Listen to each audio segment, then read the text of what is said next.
with this PBL, we're trying to give the students some perspective that is a little bit different from the usual, let's say, more technical courses that ETH has to offer. So we are trying to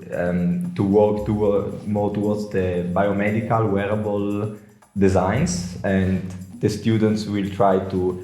each of them design in a group their own biomedical device that then can be used for health tracking or for sport tracking. Yeah, and the students they get hands-on on the newest sensors available on the market for biomedical sensing, and they can develop an application on their own, like from the start, from the hardware to the firmware to data processing, like the whole part of an application for biomedical can be done in a project like this.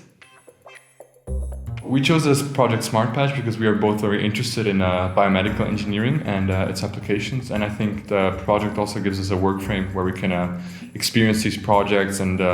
play with our own ideas, and not only on a technical side but also see other aspects of it, for example patents and what it takes for something like this to get published, or for something like this to get used in everyday life, and how complicated it is. We're testing different electrodes, cutting them out in different shapes and sizes to get our best measurements